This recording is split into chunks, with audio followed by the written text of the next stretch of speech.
जय माता दी। आपने स्वामी विवेकानंद जी के गुरु और बंगाल के महान संत श्री रामकृष्ण परमहंस के बारे में तो सुना ही होगा। ये वो संत थे जिन्हें प्रतिदिन साक्षात माँ काली दर्शन देती थी। माँ काली उनसे रोज बातें करती थी। कम उम्र में ही श्री रामकृष्ण परमहंस जी साधना के उस स्तर पर पहुँच गए थे जिस स्तर पर पहुँचने में बड़े बड़े योगियों को हजारों जन्म लग जाते हैं। कोलकाता के दक्षिणेश्वर मंदिर के पुजारी श्री रामकृष्ण परमहंस को माँ काली ने दर्शन दिया था। इसका उल्लेख उस वक्त के अंग्रेज शासक भी करते थे। उनके मंदिर दक्षिणेश्वर में रोज कोलकाता के बड़े बड़े अंग्रेज ऑफिसर भी आते थे और कोलकाता के बड़े बड़े विद्वान लोग भी सभी तेजी से श्री रामकृष्ण परमहंस की भक्ति को देखकर उनके शिष्य बनते जा रहे थे। लेकिन श्री रामकृष्ण परमहंस को माँ काली के दर्शन होने के बाद भी मन की शांति नहीं मिल पा रही थी। वह साधना की उच्च अवस्था पर पहुंचने के बाद भी परम आनंद की प्राप्ति से कोसों दूर थे। ऐसे में एक दिन अचानक दक्षिणेश्वर में माँ काली के मंदिर के पास एक नागा साधु आए।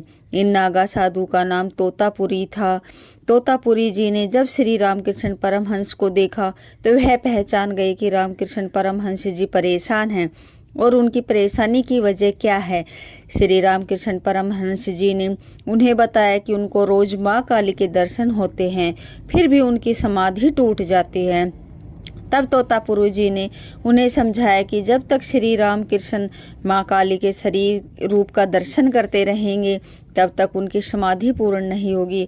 ऐसे में श्री रामकृष्ण जी ने उनकी समाधि पूर्ण करने का तरीका पूछा तो तोतापुरी जी ने कहा कि इसके लिए उनके मन में बसी माँ काली की छवि को काटना पड़ेगा। मासूम मन वाले श्री कृष्ण ने तोतापुरी जी से कहा कि इसके लिए तो पहले वे अपनी माँ काली से अनुमति ले, तभी वे ऐसा कर पाएंगे। तोतापुरी जी हंसने लगे और कहा कि जिस छवि को तू असली नश्वर मान रहा है वह इस छवि से भी ऊपर है। फिर भी श्री रामकृष्ण परमहंस जी अपनी माँ काली के पास यह पूछने के लिए गए कि क्या यह तोतापुरी जी के अनुसार उनकी छवि को नष्ट करके ही समाधि को पूर्ण किया जा सकता है। तो इस पर माँ काली ने श्री रामकृष्ण परमहंस जी को कहा कि हाँ, तोतापुरी कहे वैसा ही करो।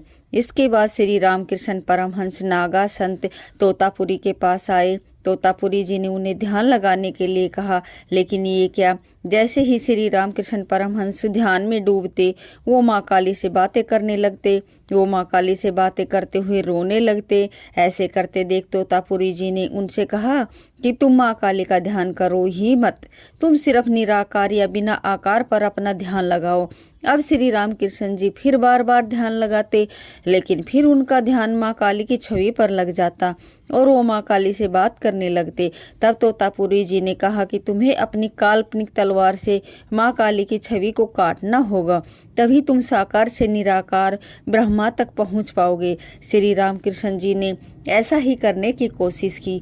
वह जैसे ही ध्यान में गए माँ काली प्रकट हो गई और उनसे बातें करने लगी। रामकृष्ण जी ध्यान की अवस्था में जैसे ही तलवार लेकर माँ काली की तरफ बढ़े वो रोने लग गए और माँ काली की प्रार्थना करने लगे। एक बार फिर उनकी समाधि टूट गई। तब तोतापुरी जी ने उनसे पूछा कि तुमने महाकाली की छवि को तलवार से क्यों नहीं काटा। तो इस पर रामकृष्ण हंस कहते हैं कि जब माँ काली की छवि सामने आती तो वह भूल जाते हैं कि उन्हें माँ काली को तलवार से काटना है, उन्हें यह सब याद ही नहीं रहता। तब तोतापुरी जी ने एक उपाय सुझाया। उन्होंने कहा कि तुम जब ध्यान में जाओगे और माँ काली तुम्हारे सामने प्रकट होगी, उस वक्त मैं एक शीशे के टुकड़े से तुम्हारे माथे पर कट का निशान लगाऊंगा। इस निशान से तुम्हें जो दर्द होगा उसे महसूस करते ही तुम याद कर लेना कि मैंने तलवार से माँ काली की छवि को काटने का तुम्हें आदेश दिया है। रामकृष्ण जी परमहंस जी फिर से ध्यान में चले गए। जैसे ही माँ काली की छवि उनके सामने प्रकट हुई, तोतापुरी जी ने एक शीशे के टुकड़े से उनके माथे पर कट का निशान लगाया। ध्यान में डूबे रामकृष्ण परमहंस को वह इशारा मिल गया और इसके बाद उन्होंने तलवार से माँ काली की छवि को काट डाला।